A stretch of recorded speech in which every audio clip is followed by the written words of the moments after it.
Welcome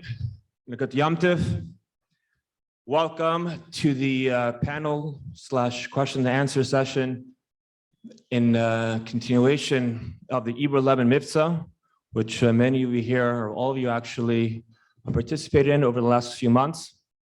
And a big mazel tov for all the Misaimim. Mr. Shem, there should only be a haschala to continue on to other Farbrengens in other years and going mechal el-chayil and al yanim. To begin the program, we will like to ask a shliach of the Rebbe in El Paso, Texas, Rabbi Levi Greenberg, to address us in regards to listening Farbrengens today and how to apply them to daily life. Rabbi Levi Greenberg, please.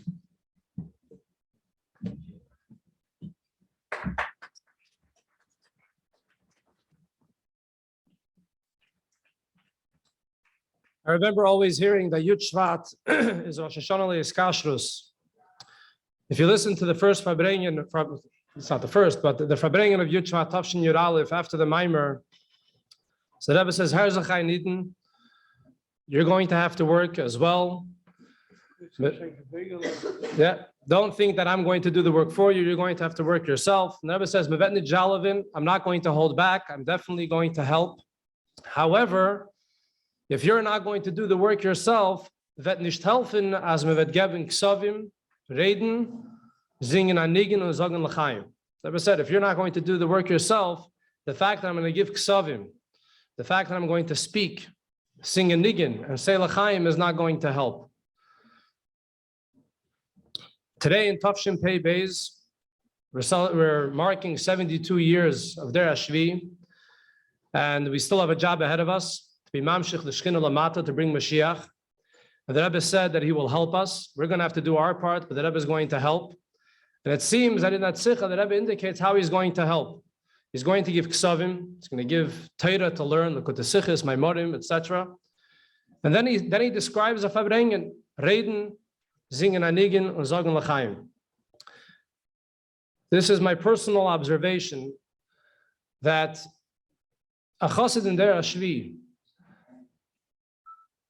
to have the ability to face the challenges of this era of Der Ashvi, to go on the Rebbe Shlichus, etc. It's very important to learn the Ksavim, it's very important to learn the Sichos and the Maimorim.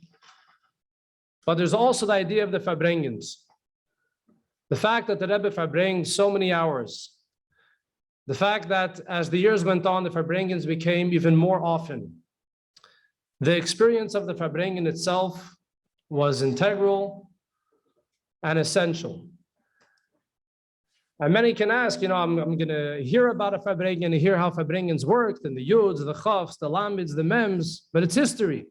Chas v'sholom. When you take a Farbrengen today and you listen to a Farbrengen, you watch a Farbrengen, the Farbrengen is happening right now. I remember very little from Farbrengens. The only memory I have of Farbrengen, I was 5 years old. It was a summer Farbrengen, Shabbos. And I remember saying l'chaim to the Rebbe. My father told me to drink because the Rebbe said l'chaim to me. And I remember the nigen emasai kol simar. That's my only memory from a Farbrengen. So as a bacher, I had no memories of Farbrengens. But I would eat up everything that I was able to hear from anyone that would talk about Farbrengens. My father would talk about Farbrengens, my grandfather, any chassidim. And for years, it was like history. But then I started to listen. I started to listen to the Farbrengens. And I discovered that the Farbrengens are available to us today, not as a recording of something that happened then, but it's a Lebedike Rebbe that is speaking to us today. And so as you're here by this panel, I don't see any better way to spend your Yud Shevat than to hear from Chassidim, there's a chenes of the Farbrengens. But know that it's not just a lesson in history. This is describing the eitzes that are available to you and to me today. L'chaim.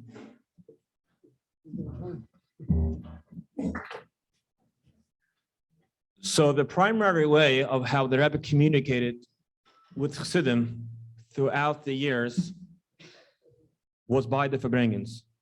Of course, we all know that there's a Igros Kodesh. The Rebbe sent thousands letters throughout the years. not hundreds of thousands. And then there was the dollars later on. And then there was Yichidisin, of course.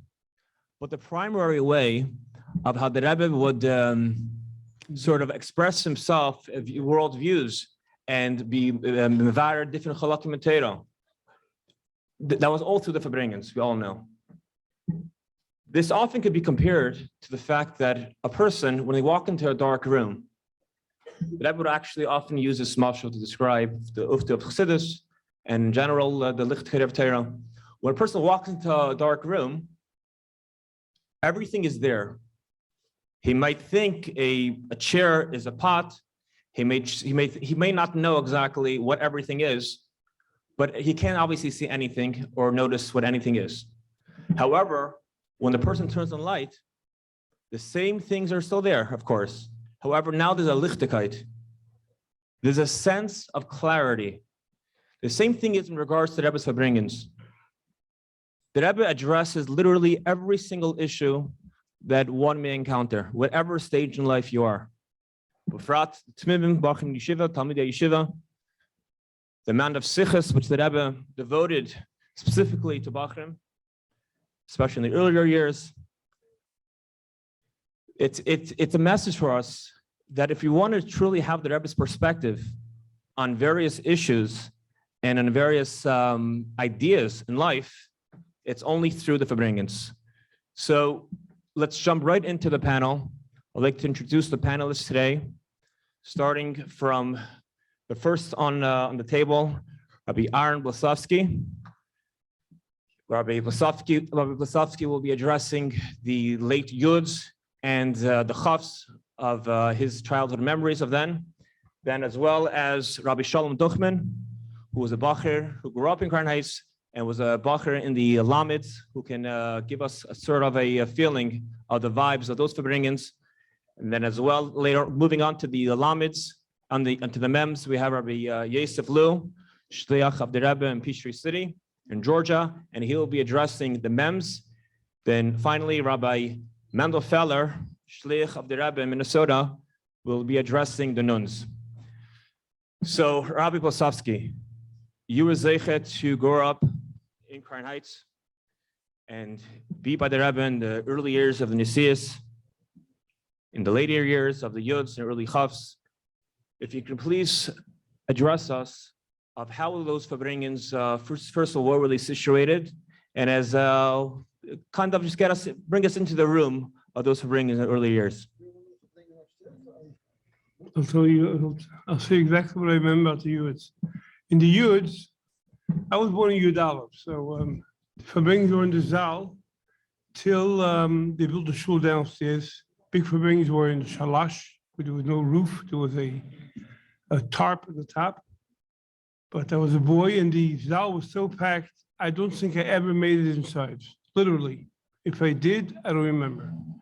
So the only thing I do remember is that as a child, the wall was so verschwitzt from the crowd that I used to make a line on the schwitz on the outside, with an enamel painted wall on in the long hallway. So my memories of the Yuds is a playful memory, nothing of Teuch. Now downstairs, that was already the Zal, the Shalash Pure Zal. That's when the Farbrengen was already in a much larger hall, and the Shalash was turned into a shul with a roof, with walls, with a heater, and the windows the first 2 years, if you look in pictures, were these plastic windows that flipped around. As a matter of fact, I had one of my places for half a year was I would stand by a plastic window and twist it open halfway. I was able to hear the Rebbe. It was only 4 or 5 feet away from the Rebbe, because the Rebbe would be on the beam. Behind the Rebbe was only one row of benches. What else? When did the Farbrengens change locations from the Zal upstairs in 70 to the Shalash? I can't exactly when they You remember Farbrengens upstairs? Why is the mic on? I remember there was Farbrengens in the Zal, but I never got inside. It was too packed. was like a sardine can. We I don't couldn't, remember upstairs, I remember downstairs. no, upstairs, I remember being there, but The last, we came, when I lived in Williamsburg then, so we came from Mivtza, Shabbos the Mivtza. last Farbrengen upstairs was on the second night of Pesach, Tafshin Yud Tes. Okay. That was the final. So you were old enough. And after that was shalash, because it was warm enough outside, we could make it in And shalash. then Chav, yeah, The Chavte, they put up the shul already. Yes. That's what I asked. So after being to what Farbrengen, do I remember that I was never inside? I saw tapes of it, but that's it. Everyone here in the room can see those tapes. I would like to give Ha'ara B'chla when during the first years, the year that I remember when the Rebbe came into Farbrengen, you people watch videos now, the Rebbe's coming in and they're singing. In the early years, I'm talking about in the Chofs, when the Rebbe came into Farbrengen, the place was so quiet. I'll use a cliche, you can hear a pin drop. The Rebbe came in, it was quiet. When the Rebbe made Kiddush, you waited till the Rebbe finished Kiddush. He said L'chaim to the people behind him. Then he said L'chaim to the crowd. And then he started answering L'chaim, people saying L'chaim to him. And at that point, he started the Chassidish Niggin. Not like when the Rebbe came in was Hab Kazak. It was different. It was much more Malchusdik in that respect. And the Chavs and the Lamets, if I can add, the Rebbe wouldn't make Kiddush downstairs. When you would walk into the Farbrengen, except twice a year, Shabbos, Shabbos Bereshis and Shabbos Shmini, right? Shabbos Eftach Pesach, Shabbos and Varchim Eir. There, besides those two times, the Rebbe there was almost except the Yitzim and the crowd, the Rebbe wouldn't make Kiddush There was downstairs. only a watch on the table, a watch. It was only a watch and the napkins. Yes. That's number one that I want to say. The second thing that I want to say is, and not so much related to Farbrengen, that what Ali said before, that in the early years, in the Ramets, Chavs Ramets, the Rebbe would come into Zal, Sai when the Rebbe came at davening, and Sai when the Rebbe came to Farbrengen, it was quiet. There was one exception. The exception was when the Rebbe went out to the parade. The Rebbe went out to the parade. That was the only time that the Rebbe came out. He used to sing. Amen. Amen, exactly. So the seal is Pashat, not to give over. The first time that the Rebbe came into davening that they were singing was, I believe, in the Ramad. I believe it was Tafshir Ramadala. That's the way I believe. That the Rebbe came into a mincha. It was the first day Sukkot in the afternoon, and there was a few bochum that were there. That had a few rechaims. There was a few bochum that had a few rechaims, and the Rebbe came in and he started singing, and the Rebbe turned around and was making in an unbelievable way. And from that time on, I think that's the way it went. That's the way it started. When the Rebbe came in, it was always singing B'shas going into davening. Since we're talking about simple things, but it's Kedaites of American, that there was a different Seder on Shabbos than the program during the week. And during the week, Farbrengen, and this you have videos of, when the Rebbe came in, the Rebbe, as soon as the Rebbe sat down, it was quiet, and the Rebbe began the Farbrengen. He started right away. Shabbos, on the other hand, when the Rebbe came in, there was a niggin, and there was the procedure of filling up the Rebbe's becher, and the Rebbe, you could see it on video, it's something similar, but on video, it happens after always the first sicha. And on Shabbos, it happens before the Farbrengen starts, that you can't see on a video. But the Rebbe, of course, would take, when he came in, the Rebbe would take the becher himself and take a napkin and wipe it out. It was already washed before, but the Rebbe did the hadocha himself. And then Rabbi Mendel used to fill the Rebbe's kois, and afterwards Rabbi Yunik. And the Rebbe would like push it a little bit for them to take. They would fill it up a little bit away from the Rebbe and then sort of move it back to the Rebbe. That you could see it on a video. And at that time, the Rebbe would also always take 2 pieces of cake and put it into a napkin in the inside of a napkin, so that the napkin, there was a napkin on the bottom and a napkin on top. And the Rebbe always took 2 pieces. So Shabbos, some people like to say it had to do with Lechem Mishnah, but that's beyond my pay grade. I'm just telling you what happened, just the facts.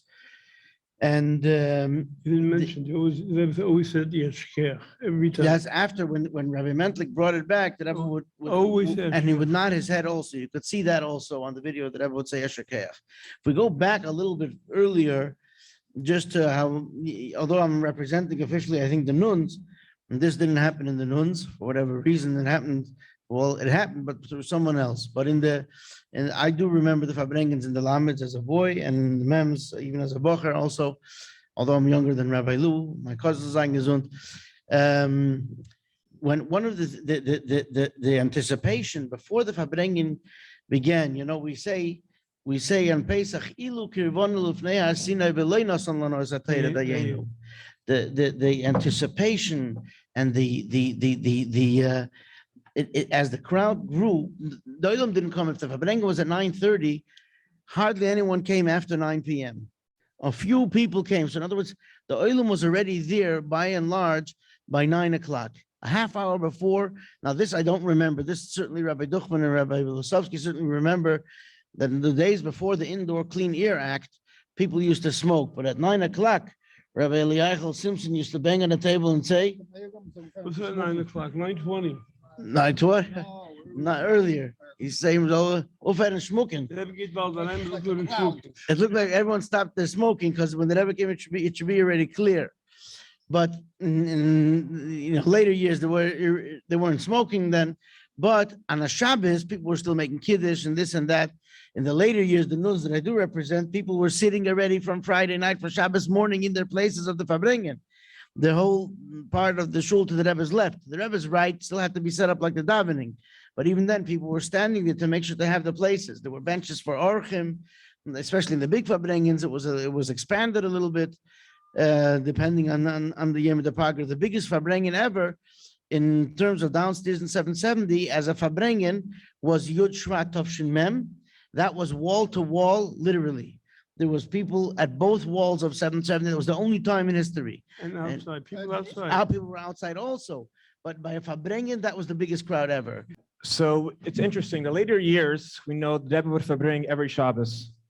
After Yud Shevat, the Rebbe since Sistalkus, Rabbi Blesofksy, if you can tell us, when you were a youngster, a young bacher, how do you know when the Rebbe would Farbring? How often would the Rebbe Farbring? But Mvorchim was a given. The Rebbe Farbring is Mvorchim. If also by Yom Tov, before or after Yom Tov, we expected, sometimes it was, sometimes it wasn't. And there was a notification. Very few times we found out after davening. 95% of the time we knew before davening that today there's a Farbrengen. And sometimes even knew about it before Shabbos, because the Rebbe would tell a guest not to go back to where he came from because he's Farbrengen Shabbos. But normally it was known already Shabbos in the morning before the Rebbe came to daven that he's going to be Farbrengen. Especially later with the Rashi Sikhs, the Rebbe would notify to Yossi Waldman, or first it was Duchman, Sholom's Zayde, but later that changed for a certain episode that happened, and Yossi Waldman was informed that this is the Sikh. If the Rebbe give a Rashi Sikh, that means you can be Farbrengen. He would stand downstairs when the Rebbe came into shul, the back door where the invitations hang on the wall. He would stand there, and the Rebbe was already wearing talis and film. And the Rebbe, talis, not film. We're talking about Shabbos now. Can you say who you're talking about? Well, Rabbi Waldman, Blesofksy mentioned somebody called Rabbi Yosef Waldman. He lived in the Shkuna here. Sholom.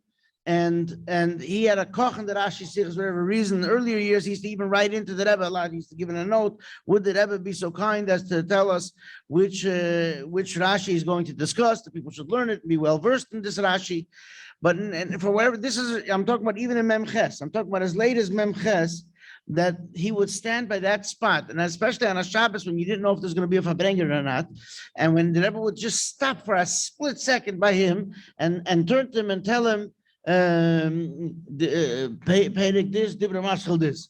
So you knew there's going to be a Farbrengen today. If the Rebbe stopped by him for a second and said something, and then the Rebbe would keep walking, and he would say what the Rebbe said, and some people around him would have already heard also. The Rebbe said, Pedek this, Pasuk this, Dibra Maschil this. And then from that, people, you'd had runners who were running down to Troy Avenue to the different shuls, say Farbrengen, people would scream in the streets. So they knew at 10 o'clock, 10:15 in the morning, the people who davened in the shuls around Crown Heights should know to come to the Farbrengen, that it'll be at 1:30. Now, if I can add to that, so this Yid, Rebbe Yosef Waldman, was the one that after Tafshin Chav Hei, and the Rebbe went through the entire year by explaining the Rashi, the first Rashi and the last Rashi in the Parsha, from Neach to Bereshis Tafshin Chav Vav, the Rebbe stopped. It was basically done for the year. And it's this guy Waldman wrote into the Rebbe and asked and begged that the Rebbe should continue this holy minhag of explaining a Rashi. On a Mishpatim, Tafshin Chav Vav, is when the Rebbe reintroduced this Rashi. Now, in the early mems, Waldman would if he didn't hear from the Rebbe before Shabbos, he would stand upstairs in Ganei Natachten. I hope I didn't say anything wrong. No. So just, But the Rebbe would come into davening, and by Label Groner, Oliver Sholom, was standing at the beam, right, the first beams behind, in the front of 770. And the Rebbe would look at him and say, Farbrengen. Or the Rebbe would not look at him, and there wouldn't be a Farbrengen usually. And in the Lameds, there were times where they would announce Mincha. The last announcement on Shabbos was Mincha. What time is Mincha going to be? And there were times where the Rebbe turned around at the end of the announcement and didn't wait for the announcement for Mincha, because Mincha was always after Farbrengen, and that was the sign. And he started walking out. And the Rebbe walk out. And then you know that the Farbrengen Farbrengen is coming, and it was very little time, because it was between davening and 1:30. Rabbi Duchman. No, I just wanted to say that thought about Mincha. Ah. That's the thing. And also until Chavtas, until Tafshin Chavtas, Sholom Yisrael is also after Chavav. Sholom Yisrael used to stand in Ganei Natachten, and the Rebbe used to come in the morning, Shabbos morning, and the Rebbe would tell Sholom Yisrael Chatakov about which Rashi he will speak about. That was from Chavav to Chavtas. That's Rebbe Chadakov's son, those Angezun. Chadakov's son. And unfortunately, there was a story that I'm sure everybody knows, Tafshin Chavtas, that somebody came down and made the announcement, and that's when that stopped. The story that Rabbi Duchman was referring to, someone gave a fake Rashi. Someone made up a story. And the Rebbe was very, very, very, whatever it is, it's hard for us to describe what the Rebbe's emotion was, but he certainly was not happy, and certainly not, it took a lot of tshuva and on the part of a lot of people and things, and the Rebbe actually the next week did talk about that Rashi, because for whatever reason, the Rashi shouldn't say. Yeah, they were there with the story. I only heard the story. But now we're talking about Farbrengen, it's not about stories. I want to add, when the Rebbe came into the Farbrengens in the weekday, the big Farbrengens, Yites Kislev, Yud Shevat, before Lamed Ches, the Rebbe would also begin the Farbrengen by saying L'chaim and Mezenis. Mezenis, also 2 pieces of cake in the weekday as well. And the Rebbe would begin the Farbrengen by L'chaim, Mezenis, and Niggin. And after Lamed Ches, it seems that the Rebbe was conserving the time. There were many more Farbrengens after Lamed Ches, but the times of the Farbrengens were somewhat a little shorter. So if the Yutes Kislev Farbrengen could have lasted for, let's say, 6 hours, after Lamed Ches, it was 4.5, 5 hours. And the Rebbe eliminated certain things, and that was one of them. I do not believe there was even one time after Lamed Ches where in the weekday Farbrengen, the Rebbe started with as Rabbi Feller was saying, the Rebbe started with L'chaim, with the wine and the cake. It was before Lamed Ches, so you see from Yites Kislev and Yud Shevat Lamed Beis, for example, Rebbe comes into the Farbrengen and starts assigning the cake, and he cleans out the becher, etc. It's interesting because on Shabbos, of course, it was always started with the wine and the mezenos and the niggin. Rabbi Duchman, was there and besides for the Rebbe giving Rabbi Waldman the Maramakim for the Rashi who will be addressing at the Farbrengen, was there a simon in regards to Hu Lekenu? If the Rebbe would be Ma'edid Hu Lekenu, be a Sometimes, I don't know. Can you talk about that for a moment? I don't know if it was always, not always when the Rebbe said to sing, supposedly They can't hear you. That was when somebody said that, left to interpretation. subject to interpretation, right, Harry?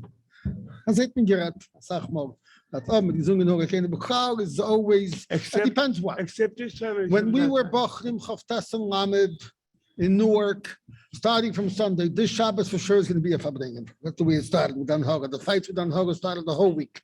That was those that this Shabbos for sure there'll be a Farbrengen, sure there'll be a Farbrengen, sure there'll be a Farbrengen. So there was always the anticipation, the waiting, the hoping that there's going to be a Farbrengen, trying to find every simon that's possible that will be a Farbrengen.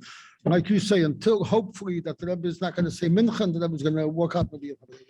Which in a similar vein, during the week, when it was a Yom Pagre, when it wasn't a set Farbrengen, besides when you knew it was above Tishrei, and Yud Kislev and Yud Shevat and Purim and Yud B'Tammuz, when those were given Farbrengens, but other ones, sometimes yes, sometimes not, the Rebbe usually went to the oil in those days.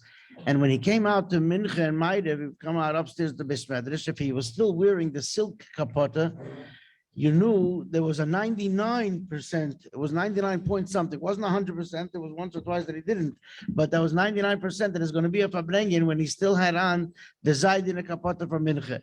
When he came in for Mincha and he had changed out of the Zaydin kapota to the woolen kapota, then all bets were off, although there was, I believe, an exception to that rule too. It might have happened the other way also. Additionally, you know that the Rebbe wore during the week the woolen kapot until Tov Shanun and Cheshvan, when the Rebbe started to wear only Zayd the whole time. Yeah, there were other simonim. For example, the Rebbe would go home on Friday night late, like davening would finish maybe 6 o'clock. The Rebbe went home between 8:30 and maybe even 9:30. In the later Friday nights, if the Rebbe went home quite late, that could have been another sign that there might be a Farbrengen tomorrow. But not You know, wasn't- Right. There was no real sign. Nobody knew. There was no predictions really. The predictions was that Yud Kislev and Yud Shevat, Purim, and later years Yud Alf Nissen, Yud Beis Tammuz, Chav Av, Vav Tishrei, there's going to be a Farbrengen. That you knew. Otherwise, you knew nothing. Were there any times besides for those set dates, Rabbi Lou, that you just mentioned, that the Rebbe surprisingly Farbrengen? Was there any times what? Surprise Farbrengen? I'm asking Rabbi Lou, if in continuation what you were saying, that there were set times that the Rebbe would Farbrengen every year, like you said, Vav Tishrei, in Yud Shevat, in Chafov, Beis Tammuz. Were there times when there were surprise Farbrengens where you were just, middle of the day and you heard the Rebbe's going to Farbrengen tonight? There were many surprise Farbrengens, and two very memorable ones was one in Tafshin Chav Ches on Yud Tes Tammuz in the middle of the day. The Rebbe Farbrengen, and it was like a sudden surprise. There were others that were not expected, but a day before or so, the Rebbe would announce it. And then in Chav Tevis Tafshin Mem Hey was probably the wildest one. The Rebbe, after Ma'ariv, said he's coming down now to the Farbrengen. And the Rebbe came down 7 minutes later, and they just begosh him. He couldn't fit. Couldn't do Gimel anything. Slichas Chavtas was a very surprise Oh, Farbrengen. Gimel Slichas. Was that a Farbrengen? Asada B'Tevis, Lamed Beis, now with 50 years. We were in Ocean Parkway then. The beer was in the middle of giving a share. For some You reason, mean they had. Chavdalah Tevis? Chavdalah Tevis, Yeah. not Chavdalah Tevis. Chavdalah Tevis, Started with the Ocean Alter Beis. Rebbe's name. For some, the Rebbe said the Mayim of the Rebbe's Deacon. That's correct. I wasn't there then, but we were here. We were in the middle of a share from the beer in Ocean Parkway. Punkt, I had my father's chicken truck with me. So punkt, I was able, I don't know why, but some reason, and we got a telephone call in Ocean Parkway that is a Farbrengen, and we came running. The beer was with us. Past every single light, every single thing. We made it like in 12 minutes from Ocean Parkway to 770 to the Farbrengen. Chav Tevis Mem Hey was, some people thought maybe there was never a Farbrengen before on that day. So it was so surprising. There was not even a Zaynus on the table. And they had like cookies, like hard cookies from the Rebbe's room. And the Rebbe himself began the Farbrengen by saying that the Rambam was known as a big Mesuder. Everything was in Seder. And all of a sudden over here, we're celebrating the Rambam's yahrzeit with a not Bilti Seder. That's how the Rebbe began the Farbrengen. And so that, yeah, there were lots of, and there were a lot of very memorable, interesting surprise Farbrengens throughout the years. Yud Aleph Nissen and Lamed Aleph was a surprise Farbrengen. After Shavuos, and alles. Shabbos. Shabbos after, Nasi, it was two Second Farbrengens. Second Farbrengen, Kishbrach and everything. So Rabbi Duchman, this is in regards to the Farbrengens themselves. It's interesting to know that in preparation to the Farbrengens, there were hachanas. If I'm not mistaken, Bachram used to go to mikveh, the Galite would put on their kapatas. Can you give us sort of the preparation to standing, waiting for the Rebbe to come into the Farbrengen and the hachanas to the Farbrengen?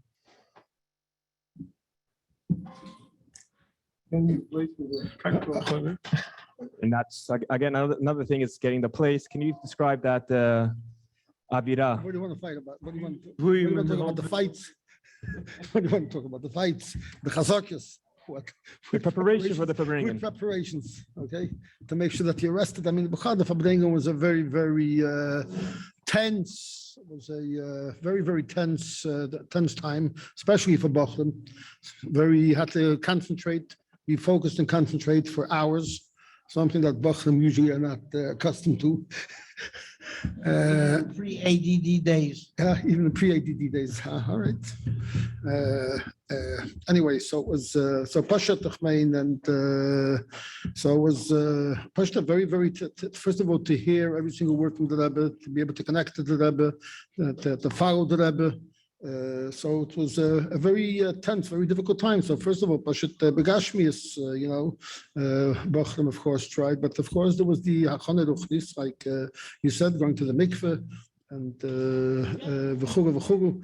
Every single person on his own way. I mean, I can't think of a uniformed way to remember the Farbrengens.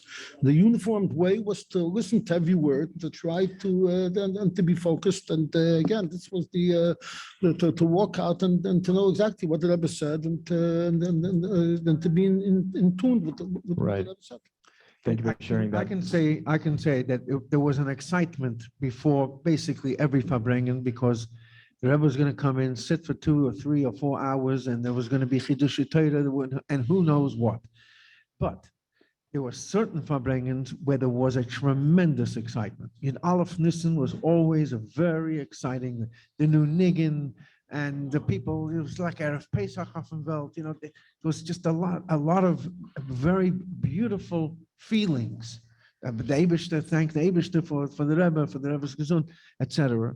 I also know that before the Purim Farbrengens, some of the elder Hasidim would come in with mashke, and they would get happy before the Farbrengen itself. I remember Rebbe Lechaim and a few others. Smile. That's good stuff. Yeah. They would come in about 7:30, 2 hours before the Farbrengen, and they would sit down and then start enjoying Purim on Motzei Purim.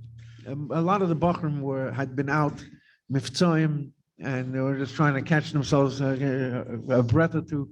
But there was also excitement because Purim was Purim many years, either in the Sichos, the way the Rebbe spoke, or there was some major Giluyim and in the Nigunim or Lachayim, and Purim Tashachai, we all know, and Purim Chavav, when the Rebbe was called Yad Nesim, Purim Mem Beis, and etc. There were many years that at the Purim Farbrengen, I must say there were other years that the Purim Farbrengen was not any different than a regular Farbrengen, but many of the years on Purim. Also, Leil Simchas Torah was a very unusual Farbrengen because everybody was out in different shuls. But I personally was working in the Sichos, and so I was always there when the Rebbe came in at 9 o'clock to this Farbrengen, also a unique time at 9 p.m. And when the Rebbe came in, one can see the Rebbe walking from the door. There was like hardly anybody there. That was a pin drop even in the later years. It was just like very quiet, and the Rebbe just came in, but you saw the Rebbe walking because there was no big bleachers. There was just no one there. That was also very unique. Leil Simchas Torah. I'll include you to one Farbrengen that I don't think very, very few people that were there, especially today, and that's the Farbrengen that was the second night Pesach after upstairs. I remember very clear the Farbrengen of Ches, of Tes. Adi, you were there? You were by the Farbrengens? Oh, yeah, you were already here. Nice. Okay, that was a very, very interesting, unique Farbrengen. What? Only the Rebbe's I got that was on the table, nothing else. A watch, napkins. No, napkins were there. I don't remember. Anyway, but 3/4 of the place was asleep. The Rebbe downstairs in the regular place, the Farbrengen. The Rebbe would talk. Mamish, the Rebbe would not look at the Aharon. The Rebbe sat the whole time, almost the whole time, just looking down and speaking. One time even there was a mimer. So that was also very, very interesting, unique, different Farbrengen. There was a few Farbrengens that were without L'chaims, of course, that being one of them. Also the Farbrengens that were in the Sukkah, Lamadalad, Lamed Gimel. What'd you say? Lamed Aleph, yeah. Lamed Aleph, yeah. Were Farbrengens downstairs, kind of Farbrengen. Fine, good. The Rebbe one time wrote in a zettel after he stopped taking Yechidus that the Yechidus now, if I'm not mistaken, is in a Farbrengen. Those who want. The Rebbe said that the Farbrengens, that Yechidus now is in the Farbrengen. Did you ever see, may I ask Rabbi Duchman, or did you know of other Bachrim that felt that the Rebbe answered them the Shas Farbrengens? Things that they were going through, and that did you ever have experience? You felt that Rebbe was talking to you? Not as Bachram, as Iberleben, of course. Iberleben also. Of course. Certain things, certain clarity, of course. Rabbi Lou, anything to add? I did experience that in a very strong way in the year of Toshim and Gimel. I was struggling with a couple of things, and I did not even write into the Rebbe, but the Rebbe for about 6 or 7 weeks was basically at every one of the Farbrengens was Mamish talking to me. Of course, he wasn't talking to me personally, but I got a tremendous amount of advice and hadracha during that time. Until Purim, Tavshin Mem Gimel. I will Lena to write that up for this coming Purim. Yes, that whole. So we're talking the whole time about when the Rebbe came into Farbrengen. I want to bring out the personal feeling, I'm sure was with everybody else over here. After Farbrengen, Shabbos, Shvat, we went outside. We were so in the tour of Iberleben was that we went outside. We saw the car on Eastern Parkway. It was to us was like, what's going on over here? We just walked out of a place that was Kuli Kodesh, Muvshit Gami from Yonim Gashmim. He came to the street. It was like a bucket of cold water, or hot water, whichever you wanted. The ruach, it felt that everybody, any normal bacher, any normal yigaman, was affected by just by being by the Farbrengen. Was he listened a lot? Was he listened to the nigunim only? But the Farbrengen had a pull on just being there. That when you walked out, the world was like, what's going on over here? I want to add, because that is mamish the feeling. I remember it was Shabbos Pinchas or Matas Maseh Tavshin Mem Zayin, and that exact thing happened to me. The Rebbe was talking to them by Hilchas Beis Abachila and all the different things. It was just a very uplifting Farbrengen, and I walked out and I just like my eyes like where am I? Just a second or two to readjust to real life. You were in the Rebbe's world when you at the Rebbe's Farbrengen. And I would just like to pause for a second and just mention today's sponsor is Il Nishmas Hatamim Shmuel Sholom Ben Yibadel Chaim Tevim Rabbi Asher Karnobsky. May his neshama have an aliyah, and all of us who are benefiting from this event, may it be a nechama for the whole family. Amen. I would just like to continue now onto another theme. Rafal, you want to add something? I was going to say this earlier. I just wanted to add a small thing. You talk about the anticipation of the Rebbe coming in. So there was when everyone stood up, you knew that now now is like Matan Torah. Till then was the anticipation, and now it's happening. And the Rebbe came in always. Behind the Rebbe was Rebbe Chadakov, always came in after the Rebbe. And standing on the podium with the Rebbe Farbrengen was always Reb Sholom's father, Unzalat Langayor. And he always had His name was Rabbi Duchman, and he had a wooden folding chair in his hand, folded up. And if you want to see that chair one day, if you ever get a chance, they open up once in a while the maskiris, the cheder maskiris, the Americans upstairs. The chair is still there. You could see it. And as soon as the Rebbe passed him, he would put down the chair for Rabbi Charakov, who didn't sit with his feet under the table, but he sat next to the table facing the Rebbe, as you've seen in pictures. Another thing is, just one nekudim, there were Shabbos, it was always like this, and later until they started giving out radios with simultaneous translation, people didn't understand Farbrengen and sat for hours, and you didn't feel bored. You openly felt that your neshama was being addressed. Even I remember as a child when I certainly didn't understand, I only understood intermittent words. But when the Rebbe was talking, you felt that there's a hashpah happening now in the world. There's nobody felt Charlie Hamokim or it was just some. Now when we got older as a Bachar, we started to understand the sichas. It was the Gan Eden Mamish. And I'm talking about people who didn't understand Yiddish and understand that I was speaking the words, but just sitting there and being there in the Daled Ames was a Yisroimus, which is not easily describable, but nevertheless, it's something like we said at the outset that we could relive and live. Thank you very much, Rabbi Feller. Throughout the years, we know, throughout the decades, as this panel represents, there were different themes throughout, so to say, throughout the Rebbe's Nesius. Some say early in the Yud, the Chavs was more Shlichus. Some people say in the Chavs was more Rav and Talmud. There was the Rashi Sichas, and there were deeper Sichas, and there was the Memorim a little deeper. And in the Lamids, we know, was the Mivtza era. That's when all the Rebbe launched most of Mivtzaim, besides for Mivtza Tzilin, Chav Zayin, during the 6-day war.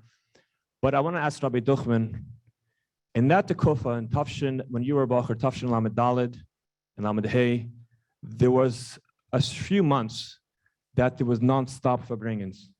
Every other opportunity the Rebbe was sort of made another opportunity to Farbring. Can you kind of bring us into 770? Tafshin Lamed Daled, Lamed Hey, and to the Avirah then?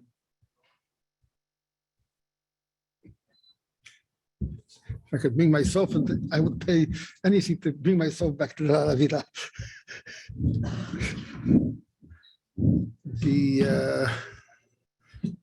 There was Pashut in Avirah that if something that the Rebbe says something, there has to be action. There has to be execution. It can't be such a thing that the Rebbe should speak about it and that the Rebbe should say something, and there shouldn't be something that should come into Pil Mamish, into execution. And the Rebbe spoke tremendously about the Mivtzoyim. The Rebbe then was right after the story with Marot. The Rebbe spoke about the Mivtzoyim, and Bochrim sat together with the David, with Yoseda, Rav Sholom, continuously thinking what we could do, how we could bring out the Rebbe's message to the masses, how we could bring into action what the Rebbe wants. The Rebbe is not speaking stam. The Rebbe, it's a call to action. And Baruch Hashem, we did a little bit, and the Rebbe said mefeirish that this is that he wanted to give idut, and he wants to that we should, and it went this way and this way. Baruch Hashem. Was there an expression from the Rebbe about a mullah or its molim Farbrengens? Mullah and Farbrengens is Savaya. The Rebbe said Sukkot Ramadalet. What can you give it the background? What it was during the Yom Kippur Muhammad. It was a very, very tense time in the world, and there was a surprise Farbrengen the second day. The Sukkot, there was no Sukkah, and the Rebbe, there was a Farbrengen, I think, on the second day Sukkot, and I think on Shabbos. What? Second night Sukkot. Yeah, second night Sukkot. There was a Farbrengen, and on Shabbos. And the Rebbe then hat sich sehr stark gekocht when he gave the Simcha, and the Rebbe said that there should be Farbrengen, and should Farbrengen every single night of Sukkot. Bizes het zijn nu morgen ha'odet Farbrengen is the Havaya. That will be the whole time will be Farbrengens. I remember the Farbrengens in 770. I remember it was that sukkah versteht sich of the Rebbe month Farbrengens. So everybody can imagine the pouring that was there. It was gegossen. What? That was the famous sattel. Zilberstamm was the famous sattel. There was a Farbrengen together with Gezeda, with Rabbi, with Mendel and in the sukkah. It was pouring so that Pasha couldn't sit in the sukkah. So he went inside. The Mendel was sitting, so it was a very, very interesting, very, very special Farbrengen. We'll leave it at that. Oh. Rabbi Blesofksy. This is a Farbrengen of Chassidim, not Farbrengen of the Rebbe. That's just make that clear. In addition to the sichos, of course, in the Divrei Torah, which the Rebbe would share with Klal Yisrael during the Farbrengens, there was, of course, the aspect of Nigunim. And I've been told by many people that those who couldn't necessarily, hold up with the Rebbe in regarding to the sichos, at least by the Nigunim, not at least, but by the Nigunim, they recharged, they got back into it. Can you describe one or two episodes that stand out by you, Nigunim by the Rebbe's Farbrengen, that had a strong impact on you personally? The first word that comes to my mind, Sholom remembers it also. When the Rebbe came in. You mean The after Rebbe came in, didn't sing. mean after That was Kiddush? later. Talking about a song, especially, the Rebbe spoke about the Tzemach Tzedek's mother, that she gave her life away for the Alter Rebbe. So after that sikha, they sang the Staatsgesnigen, and the Rebbe turned pale, and they stopped singing it, and they went to a more freilige nigen. The next Farbrengen, the Rebbe asked for the nigen. That was one of for the nigen, where the Rebbe was, it affected the Rebbe very much. Bechlal, as I said before, in the years that I remember in the Chofs, the Rebbe came in, said L'chaim, it was very quiet, very malchusdik. And this was starting to go the slow type of nigurim, these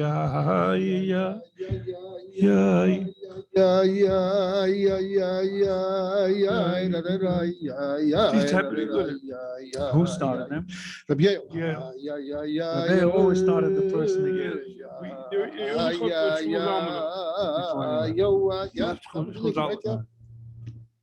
Just one of them. Till Chavdallah with Shmuel Zalman, he used to get up and start a nigging. He always got up.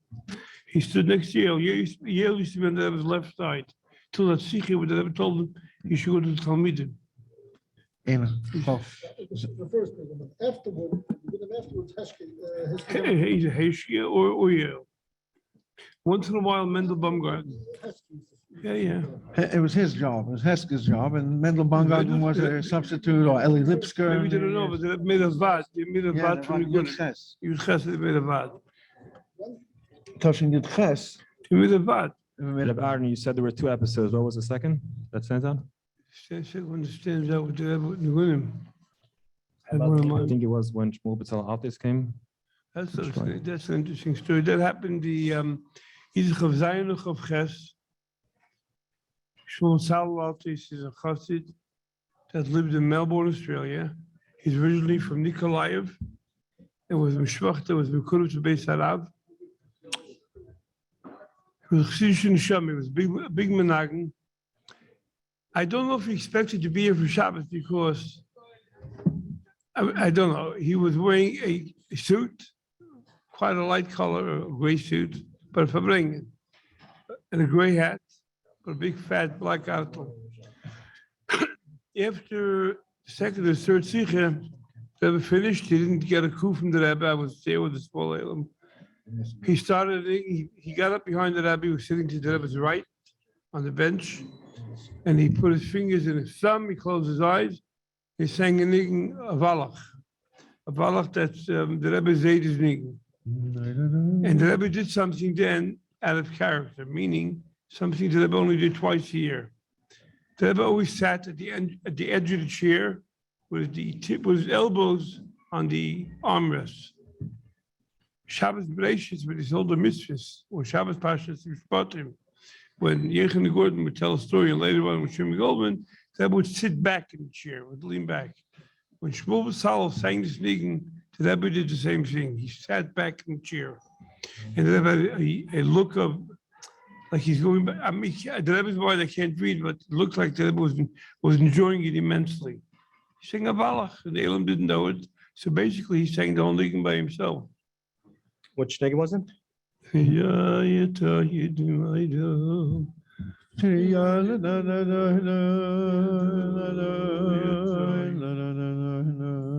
the Rebbe leaned back and like, That's the Rebbe's Zayda's nigga. What? There was one nigun live, though. Yeah. Chav Dalet Teves Tavshin Chav Gimel, the Rebbe asked to sing all the nigunim of the Alter Rebbe, the 10 nigunim. And after each sikha, they were singing a different nigun, and the nigunim became a little bit more uncommon. And at one point, the Rebbe says, "No, Shenal, it's 10. Have you got all of the 10?" This was already on the third Farbrengen. It was a Farbrengen on Shabbos, then on Motzei Shabbos, and then on Sunday night. On Sunday, the Rebbe wanted them to finish all of the nigunim of the Alter Rebbe. That was also very unique regarding nigunim. Another interesting thing about nigunim was in Yud Gimel Tishrei Tavshin Lamed Ches, the last Farbrengen before Shmini Atzeres of Lamed Ches, and the Rebbe came into the Farbrengen, and the Rebbe instructed to sing 8 nigunim at the beginning of the Farbrengen. And usually, for whatever reason, the nigunim that the Rebbe asked to sing were always at the end of the Farbrengen. Occasionally, the Rebbe would, like the Gimel Tishrei, the Rebbe would ask to sing the Rebbe Marash's nigun to begin the Farbrengen on a rare occasion. But this was really, really highly unusual, part of the unusual lead up to Shmini Atzeres Lamed Ches. Rabbi Lou, we mentioned earlier about, and he should be mentioned, Rabbi Sholom, which every year he would be mishtatif in the Kinnis Atmim, which is going on now. So I would just like to mention the Rabbi Sholom and the contribution which he gave to Avad throughout the years. And in regards to the Farbrengen, I was told once that Rabbi was the person who kind of set the tone of the Farbrengen. He managed the Farbrengen. Could you discuss with them, Rabbi Lou or Rabbi Feller, if you're already talking? He started the nigunim that the Rebbe wanted. In other words, that wasn't the other people from the Vad, that wasn't Heske Gazruger. If the Rebbe wanted a certain nigun started, Rabbi Yael started it. Also, there's one on video that Rebbe sent him to ask a guy who was taking pictures if he said chitas or not. Additionally, of course, there was always a great decor in the Rebbe's Farbrengen. I was mentioning this today to somebody. Today, it's hard for us to understand in any event that everyone should sit quietly and listen to one person. But there was people of all ages, from age 5. If a kid was there, he was a kid who was quiet. There was no kids even making trouble. And other people whose kids were in shachas didn't come. But there was some kids came and they sat. And people who were 90, everyone sat listening to the Rebbe Miktanon Bar Deilam. And it was tense, it was tense in the room, and it was a total decorum. And in the thing, if somebody was outside, it's a different story. Whatever it was, that's a different thing. But inside, in the Rebbe's Farbrengen, there was total a total bittul, a submission to the Farbrengen and to being in the presence of the Rebbe and to listening to the Rebbe. That's what it was all about. Rabbi Lou, we're talking here about the Farbrengens themselves, but maybe it doesn't get so much emphasis on the preparation that the Rebbe himself made for the Farbrengen. The Rebbe spoke Sichos and Pirkei Avos and Zeir and Rashi and Hadronim and in Yom Yoma, and the list goes on and on.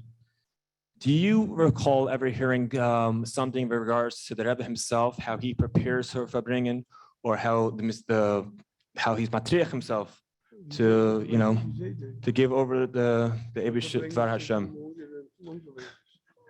Yeah, that's an interesting story. There is very little that we know about this. There were times where the Rebbe would say something and the Rebbe didn't finish it.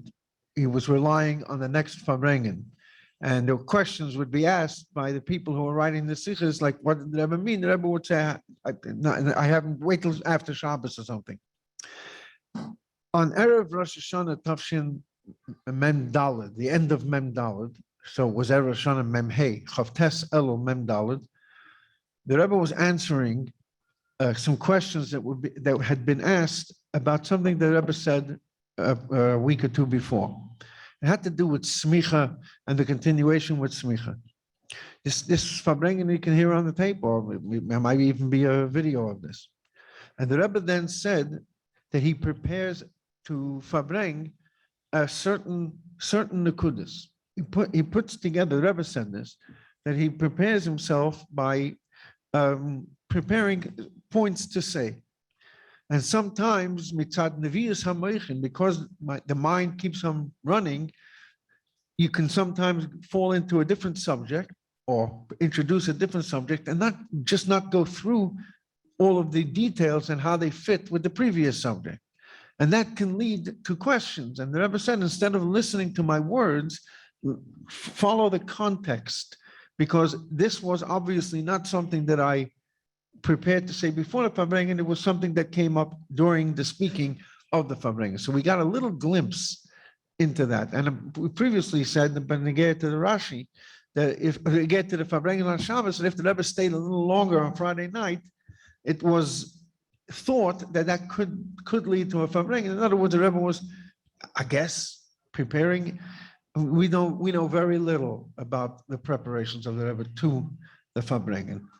Rabbi Blesofksy reminded me that my grandfather was in Yechidus, my grandfather Zalman Jaffe, who had a unique relationship with the Rebbe, and he was in Yechidus once, and he asked the Rebbe about Farbrengen that Shabbos. It was Bahaloischa, I think, Chav Zayin, or a Shabbos that didn't really necessarily deserve a Farbrengen, if you will. It wasn't any special date or any special time. And the Rebbe said to my grandfather, it takes a long time to prepare for Farbrengen. It's a lot of work. So my grandfather says, it's okay.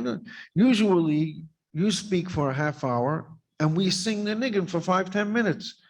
We'll sing for a half hour and then we'll speak for 5-10 minutes and then we'll resolve that. So the Rebbe said, it takes longer for 5-10 minutes than a half hour. I think my grandfather actually wrote that in the book. I don't think the Rebbe answered that. It just happens to be that Shabbos was, if I bring it, went on for 5 hours with all kinds of questions. There was, all kinds of questions in the Rashis and so on and so forth. Additionally, we used to see once in a while, people say that the Rebbe spoke without the, notes, etc. So that's accurate to the extent that the Rebbe didn't have notes in front of him. But once in a while, between siches, you would see the Rebbe pull something out and put it back inside. Later, after Gimel, on the back of the Siddur, after Gimel Tammuz, we actually did discover several of these tzetlach, and they've been printed and published, where the Rebbe literally has a word which is denoting a 45-minute sicha, a word or 2 words or 3 words, and the several nekudas. And sometimes they found the Farbrengen and Lamar Be'apella, 2 of the things, let's say, they don't see anywhere in the Farbrengen or something like that. But the Rebbe certainly jotted himself down bullet points for Farbrengen, which we found later. Very, very interesting. Thank you for sharing that. In many of the years, and including to the children's rallies even, and not just the Farbrengens. A sicha on a fast day or something. So my next question is, I guess, to Rabbi Lou.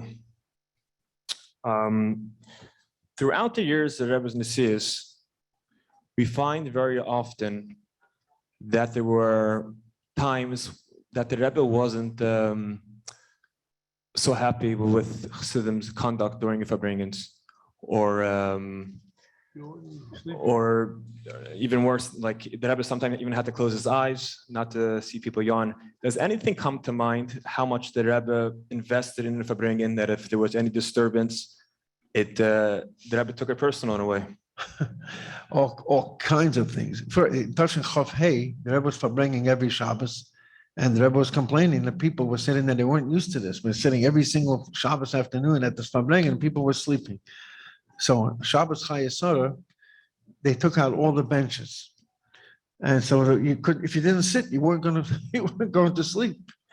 And the Rebbe walks in, expecting everybody to sit down, and nobody's sitting down. And the Rebbe expressed himself quite in a disappointed manner. And they, So, you yeah. might have Heads flew have from the Bada Marash. Masada then.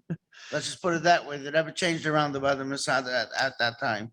That's one The example. Rebbe used to use an Oishbarach. You will make Jews tired, they take away their Shabbos afternoon nap. Which the Rebbe used to sometimes say it in humor, sometimes in jest, and sometimes in seriousness. That it was something that was bothering him, that, people were not listening properly. I remember the Farbrengen of, it was either Leil Simchas Torah or the second Farbrengen of Shabbos Bereshis, Tavshin Mem Aleph. And in the middle of the Sikha, just in the middle of anything, the Rebbe said like this: there's a shakla utaria in halacha, if somebody bites their nails, if you have to wash nagavas. Because in Shulchan Aruch it says that when you cut your nails, you need to wash nagavasa. We all know that. But what about biting the nails? Is that considered cutting them, or is that considered just like eating them or biting them? Then the Rebbe said, Al Kaponim, Shabbos and Yom Tov, we don't bite the nails at all. That was one time.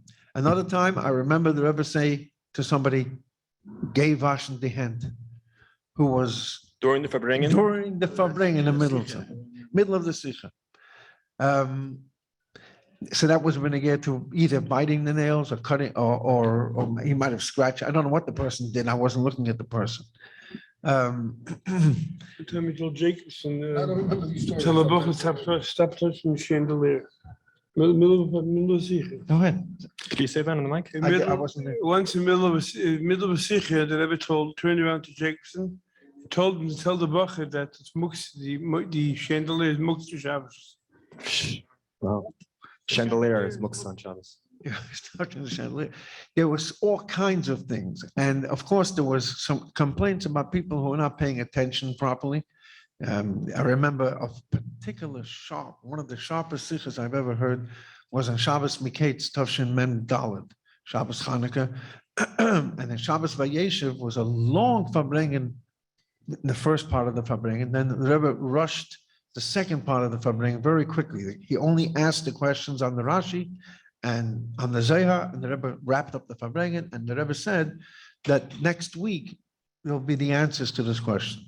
And so I was working then also in the Ha'aros of Yurim and Ola Torah, and some answers came. People suggested the answers, but we decided not to publish any of them because the Rebbe said he's going to answer it himself. And on that Shabbos, the Rebbe said,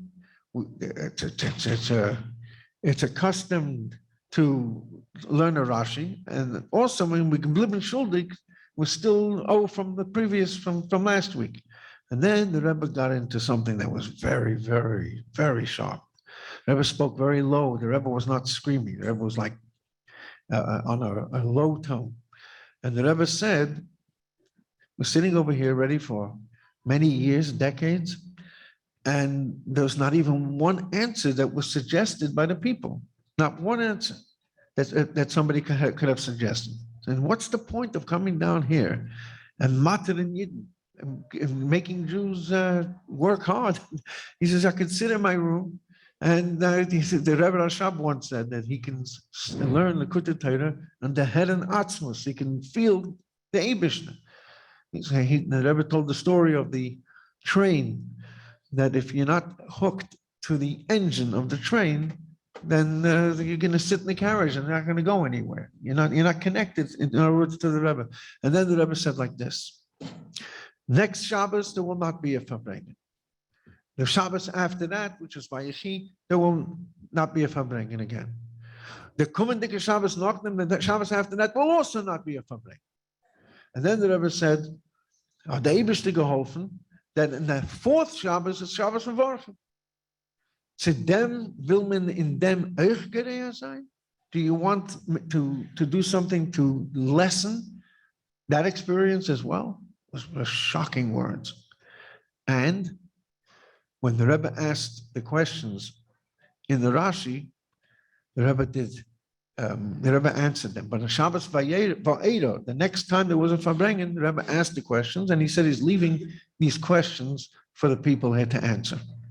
Now, Shabbos Boy, the Rebbe said that everybody tried answering it, but why didn't you stick to the rule of Pshuta Shal Mikra?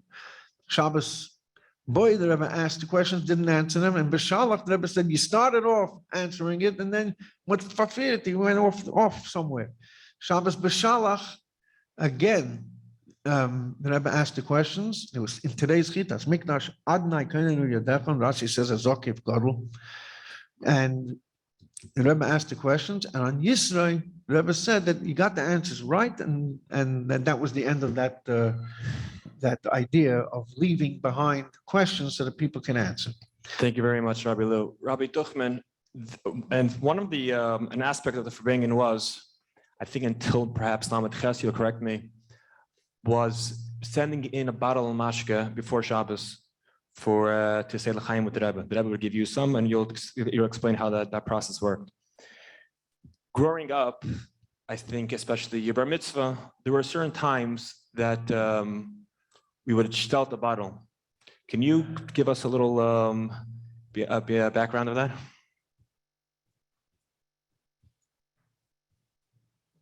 Reb Sholom. During the Farbrengen, by the Nigunim, especially after the Maimer. What? After the Maimer, yeah. After the Maimer. What'd you say? It was always after the Maimer. I said after the Maimer. I said after the Maimer, if you had a special occasion, if you had a special occasion, like you said, a bar mitzvah, a chasana, or something Bris, a special. yard side. Bris, yard side also? Yeah. More the years or later years? Huh? I'm talking in the Chafs for sure, man. In Yud Shevat, you walked over to the Rebbe with the bottle. You came up to the Rebbe Later, with the bottle, you gave yeah, him the that's Mevkis on Friday. That's exactly what I said. So I said, so you used to go over to the Rebbe with a bottle and give the Rebbe the bottle. The Rebbe would pour in the mashke. There was a few times that there was very, very different ways. If again, sometimes the Rebbe would just pour into the person the bottle. Sometimes the Rebbe would, again, in the later years, when the Rebbe made Kiddush, sometimes the Rebbe's Becher was there. So then the Rebbe would sometimes pour into his Becher and then pour into the person and give it to the person. And sometimes that the Rebbe would pour into his Becher and then take from his Becher and put it into the bottle and then give it to the person and then give the Rebbe would always say a little bit to give out over here and the rest to give out, So I'm just picturing the bottle that the person would get back would probably look pink from the Rebbe's wine. Sometimes.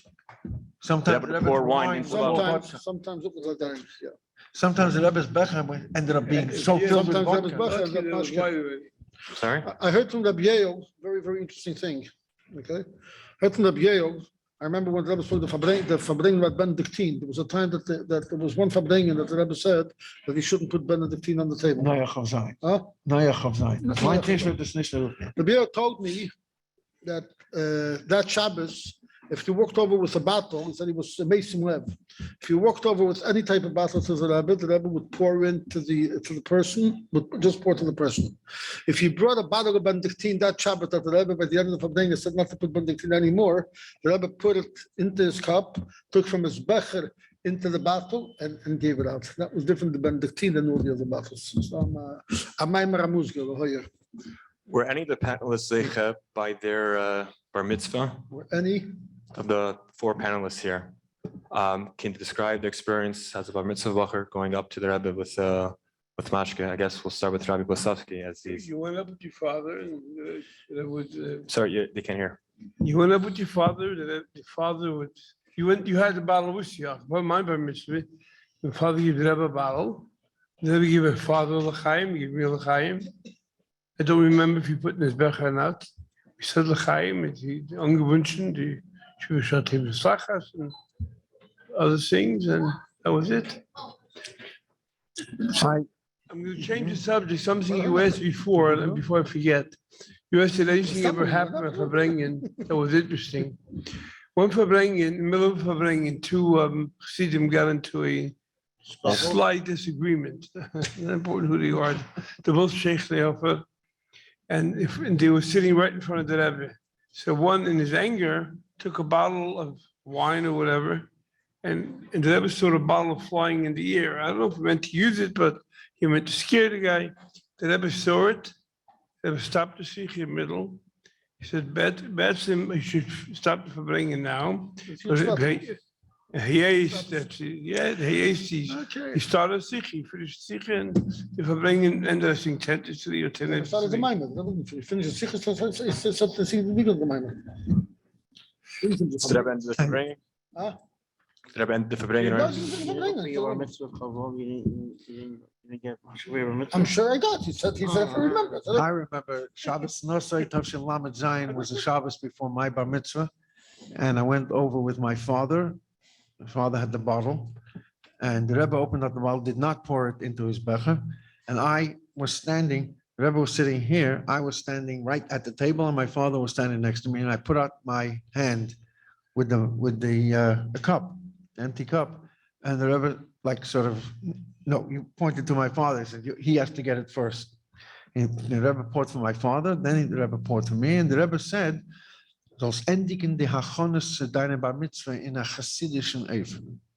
Und zal zijn a chassidische Shemaim in a lamden. And there was one other line there that I don't recall, but that I do remember those two lines. Wow. Thank you for sharing I that. was once in Keurig Chabad. So the Rebbe. Yeah, I was going to ask you that actually. So later when you got involved with Askanas. I was with Shia Pinson. So, and the Rebbe said, so, and so the Rebbe said to me, "Du hast doch a schwarze bird, a weiße bird." And the Rebbe gave him first. But by now, the bird you have a weiße bird, Hashem, so kind of being best. So every year before the Kil Chabad dinner, you would send in a bottle of mashke before Shabbos? Rabbi Duchman. Actually, the first dinner that I made, I did not send in a bottle of mashke. And the Rebbe was quite upset about it. The Rebbe sent Rebbe in the middle of the Farbrengen to go upstairs to be on a bottle. Wow. It was after Pesach. Mem Gimel, I think, Mem Beis and Mem Gimel. And the Rebbe said, but then the Rebbe said, that betten, so we sent him. Would the Rebbe asks the person who was making an event that week to be machris? What was like the process by the actual, after the Rebbe would say l'chaim to him? I don't remember. This started in Memvov, in that kufa, and the Rebbe also said a sikha about the mashke, which mashke to be brought up over here. It was a Shabbos Miketz Tashim Memvov, but the thing that people would get, not just a bottle of mashke, but it was the bottles of mashke were for events that were taking place in the near future. And then the Rebbe would say to each person by Zayin Machris in Memvov. People understood after that the Rebbe wanted to be Machris. So at first, people were very skeptical, very worried about saying anything at the Rebbe's Farbrengens. Stop making announcements. But the Rebbe encouraged it. What is the event? Where is the event? When is the event? What time is the event? And the Rebbe wanted Protim. I remember Simcha Zerkin Al Sholom went up in the earlier time, Memvov, Mem Zayin, and the Rebbe said, Zayin Machris. So he said, we're going to have a dinner. The Rebbe said, Vu. And the Rebbe said, when? And he gave the day, Zuntik, or Montik. And the Rebbe said, what time? Time. Vu. He said, Chaver Kadisha, which is a hall in Montreal. And everybody just burst out laughing. The Rebbe had a big smile on his face. I remember that, it was a little awkward at the beginning because you weren't sure exactly what to say. And nobody was prepared for this, I remember once going up in Nun Aleph for some kind of thing, and I'd be prepared myself for the week before what I was going to say. Even though the Rebbe was busy with other people by that point, at least you were able to prepare. Right. This reminds me of an incident in Tafshin Mem Beis or Mem Gimel when the Yeshiva in Morristown concluded a Sefer Torah during the Rebbe's campaign, the Sefer Torah Klali, which was started in Mem Beis. Rabbi Herson got a l'chaim from the Rebbe. The Rebbe gave him a bottle of mashke, and he was machris that everyone was invited to come to the Sim Sefer Torah in Morristown. He gave the address and the pratim. So the Rebbe called. I heard this from Rabbi Herson. Rebbe calls them back and whispers to them, "Tell them about transportation. They're going to think they have to walk there." So he gets back up there. There'll be no buses, no backfart, and so you see how particular the Rebbe was in the details, how people are actually going to get there. There was an actual event that was happening. It wasn't just in the Welterrein. We're going to conclude the this beautiful panel in the next few minutes. Just before we conclude, I would like to ask Rabbi Lou if he perhaps remembers the Sikha of Chov Chesed Mem Aleph. The Rebbe spoke 120 years then from the Rebbe Rashab's birthday, and how that's Negea today, especially now as we approach the Rebbe's 120th birthday on Yud Nisan, Aleinu L'Teva. There was a very powerful Sikha, emotional also, from the Rebbe at Farbrengens. Rabbi Lou, if you can share. Before I share, I like always to give Akdoma. And so the Rebbe in Tavshin Lamed Ches, after the Shmini Atzeres Lamed Ches, the Rebbe spoke on Motzei Shabbos rather than Farbrengens on Shabbos for both years of Lamed Ches and Lamed Tes, with two exceptions, aside for the Yom Tovim. There was Shabbos Bamidbar, Tavshin Lamed Ches was Erev Shavuos, so the Farbrengens was on Shabbos. And in Lamed Tes, there was a Farbrengens on Shabbos Chazayin. It was the middle of the 9 days, so the Rebbe Farbrengens on Shabbos itself. Otherwise, every Shabbos Farbrengens took place on Motzei Shabbos, and it had a Shabbos ring to it. The Farbrengens was a Shabbos Dikat Farbrengens, not like a regular weekday Farbrengens. Then Tavshin Mem, there was a Farbrengens Motzei Shabbos Bereshis, there was a Farbrengens Motzei Shabbos Noach, and then Vayera was Chov Cheshvan, and the Rebbe Farbrengens on Shabbos. And then Chayesara was Motzei Shabbos, and Vayeshev was Motzei Shabbos, and Miketz was Motzei Shabbos, and Shmois was Motzei Shabbos, and that was the last time the Rebbe Farbrengens on a Motzei Shabbos instead of a Shabbos. And from then on, Yud Shevat, Tavshin Mem, Shloshim Shana was a new Tkufa, and that's when the Rebbe went back to Farbrengens on Shabbos. The reason why I'm saying this is because Shabbos Vayera, Chov Cheshvan, Tavshin Mem, the Rebbe already then began to speak about 120 years, because it was starting 120th year, and Kapitel Kuf Chaf was the Kapitel of the Rebbe Rashab for that year, starting on Chov Cheshvan Tavshin Mem. And so Hamei Esrim seemed to be a very strong emphasis. When the Frierdiker Rebbe turned 100 on Yud Beis Tammuz Tavshin Mem, there was a very strong Farbrengens Shabbos before Yud Beis Tammuz. Rebbe spoke about 100 years, and then Yud Beis Tammuz itself. But the year before that, it wasn't so strong. For whatever reason, 120 was a very big deal, and Pashtus, because Moshe Rabbeinu's years were 120. Everybody gives the bracha, is 120, and so on. So 120, beginning 120th year, there was already a big shturim, and then on Chav Chesed Mem Aleph was a weekday Farbrengens, and there's a video of that. Was a very strong sikha. In the middle of the sikha, the Rebbe's voice broke a little bit. It seemed like the Rebbe had some kind of a cough, or maybe dry. In that sikha, the Rebbe said that the Rebbe spoke about the kapitel, and the Rebbe spoke about the year, and the Rebbe spoke about the significance of the year. But one of the lines, the famous lines of that sikha, I believe it's the third sikha, maybe the second or third sikha of Chav Chesed Mem Aleph, was how Chav Cheshvan Tavshin Mem Aleph, the Rebbe said. On this very day, it's of great importance to think about the Yom Haledes, Rebbe Rashab, and Lubavitch, and Temchet Mimim, and all the things that the Rebbe Rashab meant to the world, and especially to our world, and that everybody who's a tamim today is a tamim because of the Rebbe Rashab, and the focus on the 120th year should be on the Rebbe Rashab and all the different things that the Rebbe Rashab brought to the world. That's the very short nekuda of that sikha.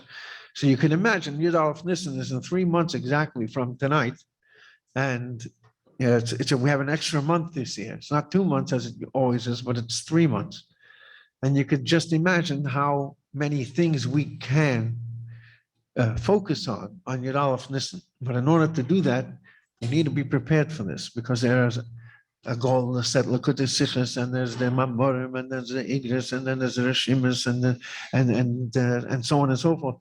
And there's a lot to do. So it's a good time to reflect. For further reference, you can actually watch that Farbrengens of Chav Chesed Mem Aleph and learn how we should be celebrating the Rebbe's 120th birthday. I think the Rebbe actually on Purim Lamed Gimel, which Tavshin Lamed Gimel was also EBR, and then was Shnas HaShivim. The Rebbe was studying in the whole Baba studying about the Ein Aleph Meises, which the Rebbe spoke about in the Yafnis Lamed Beis. So at the Farbrengens of Purim Lamed Gimel, the Rebbe spoke about that the Eibishter is Docharachamon, and he gave another month to prepare and That was Yud Shevat Lamed Gimel. that was Yud Shevat. He said there's 3 months, not 2 months. Was 3 months. Okay, thank you for the That correction. was Yud Shevat Lamed Gimel. But actually, the Chlotus. Yeah. All right, we will conclude this panel. Perhaps some divinity service from each person right before, just as we close shop. And we continue on to the next beautiful programs that the VAD organized over the Yud Shevat days. We'll ask Rabbi Duchman just to conclude and for bringing with us just a few words.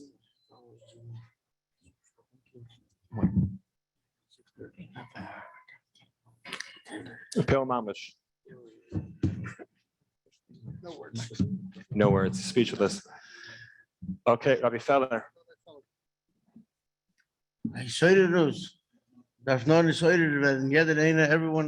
Everyone has to take the opportunity to realize, like we started out, that when the Rebbe speaks to you, speaking at that moment, Kisinosim is Sinai, and you have also the opportunity, especially the highest level, the peak of the hashpah that the Rebbe gave. It's not just in hashpah and Torah, but it's a hashpah in the world and everything that you need in Bona Chaim Zeni Revicha. The peak of that is in the Maimer.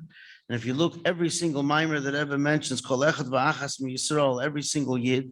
And if you don't see it explicitly, you'll see it implicitly, see every one of them. And certainly it goes down through all the other hashpoyas that the Rebbe gives us, like Rabbi Lu mentioned. You have the Sichas and the Kuta Sichas and the Michtavim and the pictures and the videos and all the hashpoyas, the Reshimas, everything that we have. Everything connects us, lifts us, and the Rebbe uses and wants us, each and every one of us, to share this hashpah with the world until the world is able to take this on their own, like will have the fulfillment of all the promises, like the Rebbe said so many times, because of Mamash. Amen. Rabbi Lu, you often like to say how until the Rebbe there was never a Manik Yisrael that spoke so much to Klal Yisrael.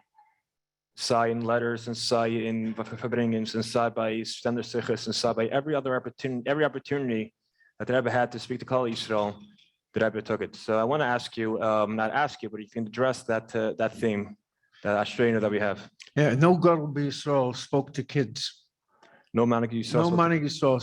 It took time for children's rallies for an hour or two and just, women like that. Well, there were women, in different, but the point that I wanted to make is we spoke before about Nigunim, and one of the most unique moments of all the years was Yud Aleph Nisan Tavshin Lamed Beis, after the Maimer, when they sang B'char Hashem Chasisi for the 3rd time in that Farbrengen. And after that, Nigan, the Rebbe said that he was waiting for his Oidus Miyuchada. He was waiting for a special moment to talk about this Ein Aleph Meisters, which eventually that was the Sikha, that the Rebbe wanted 71 new institutions by next year Aleph Nisan. Now that Nigan, it says in the Hanocha that they sang B'char Hashem Chasisi with their great Oidus. Now, when I was a kid, I went through the Hanachas and I saw that line. That line does not appear in any other page of the Rebbe's Torah. That they sang in Nigan. I sang in Nigan, and it was with a special method, and the Rebbe reacted to that. That's so unusual. And how did the Rebbe react? The Rebbe reacted by saying, "Let's get to work." I only saw the video of it when it was available, maybe 15 years ago or so. And I spent an entire night watching that over and over again. It was 5:30 in the morning before I stopped. And I mamish felt like I was there. Like I was completely concentrated. Also, about 25 minutes. It was so special that I believe, if I was feeling this, and I asked a lot of people who were there, I said, would you agree that everyone who was there was just basically screaming to the Rebbe, I love you? And everybody would say, oh, well, that's a very good take on it. But I mamish felt that when I watched the video, because I wasn't just watching the video. I transported myself into that video, into that scene. I felt it. And that's something extremely unusual, because you know about the Rebbe saying a mimer, and people very inspired by the mimer. You know, they're about the Rebbe saying a sicha and hadronim, nigla, a sicha and chassidus, a sicha of halacha, a sicha about Israel and politics, or about America. There's so many different sides to each Farbrengen, basically. From nigla to chassidus to Kabbalah to on Shabbos with the Rebbe's father, like nonstop. But there was also nigunim, as Rabbi Blesofksy said before. And here's a moment where it was just a niggin, and yet the Rebbe addressed that and responded or reacted to that. And so every one of us, even if you're not shaykh to nigla, chassidus, halacha, drush, whatever it might be, you are shaykh to the niggin. I have a friend, when I was in Olateira, who was one of our friends. And he was not shaykh to any of the sikhs, but he knew every niggin and what the Rebbe did in each niggin. For him, that was the whole Farbrengen. There is opportunities for everyone to connect to the Rebbe.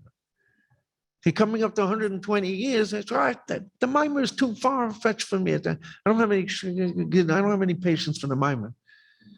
Try the hadron. You don't like the hadron? Try the Alter Rebbe's niggin or some other niggin. Get attached, get involved, put yourself there.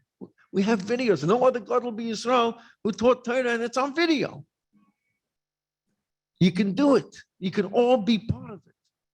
Not just as zikaron, but it should also be a practical today, now. You can get into it. But you've got to put your focus in it. Just like we did at the Farbrengens, you can do that today as well. It's time to get connected, guys. Shkayach, Rabbi Lou. My take on these sailors is that I was there for Yud of Nissen. I remember the first dig and the Ligan and the sailors and everything that goes along with it. Just to think about it, okay? Yud of Nissen, I'm at base not such a long time ago. I mean, it's in my lifetime, in our lifetime, okay? The Rebbe then spoke about a dream, you know, to have Ayin out of Mezes, 71 Mezes, and you just mentioned about the Farbrengen Yud Shevat. You know, you speak about the Mezes that were made for the Ayin out of Mezes. You know, it's you know, I wouldn't detail too much around it in terms of Gmachen and other things. And now, that in the time that we see the Rebbe, the Keich of the Rebbe, the Chassidim of the Rebbe, the Shluchim of the Rebbe, that Ayin Aleph Mezes, 7,000 Mezes today is a joke compared to the Ayin Aleph Mezes the Rebbe spoke about then, that we could do. To see what the Rebbe accomplished, that each one of us is zeicha to be part of this. After all, we're here, and we have a connection to it. Shkayach, Rabbi Duchman. Just to conclude, Aharon Chaviv, Aharon, Aharon Akain, as the Rebbe knew you as. Maybe we'll say the story afterwards. So, Reb Aharon. Yeah, Shkayach, Rabbi Pearson, that meant Shkayach. Reb Aharon, if you can please conclude. For the talented way of leading the panel and bringing out all these amazing things. And whoever's the organizer, Yashikech, for counting me in, because I received much more. If I gave anything, Baruch Hashem, but I received much, much more. It's a privilege to be here. Reb Aharon, we would like to hear some concluding words for you, and in connection to the Rebbe's Farbrengens today and its relevance. I compliment the Bachim today. Can hear I you. want to give a compliment to the Bachim today, that the Bachim today are more Baki, with all due respect to Sholom Duchman and Mendel and Rabbi Lou. They are mamish bikim, and when the Rebbe said, what sicher? I go to Israel very often for Shabbos, and they correct me when I say the Rebbe said something this year. Say, no, you're wrong. The Rebbe said it differently. The Bachim today are Baki. So the relevance to the Rebbe's Farbrengen, I think the Bachram are quite tuned into the relevance. They are very, very much into the Rebbe's Farbrengens. They know the sichos, the videos, and the svarim from Shabbos Farbrengen. Baruch Hashem, they're very much into it. Even the Mekan in that respect. Yasher koyach to all those who came in person, all those who are watching on Zoom, and those who will watch afterwards, the recording. As Gil Tzedek, the Eibusher should take a help that we should be all zeicha to stand at the Rebbe's Farbrengen once again with the coming of Mashiach Tzidkenu Teikef Umeyad Mamash. Shekayach to all the panelists and all the organizers, Hatamim Ben Tzion Shtroks, Hatamim Shabi Sofer, Hatamim Mendel Banon, Hatamim Mendel Azimov, and the Menal of Vat Hamid Atmim, Reb Tzvi Hirsch Altein, for putting this beautiful event together. We're Bizeiche Bekar Mamish to be reunited with the Rebbe Dolamato. L'chaim.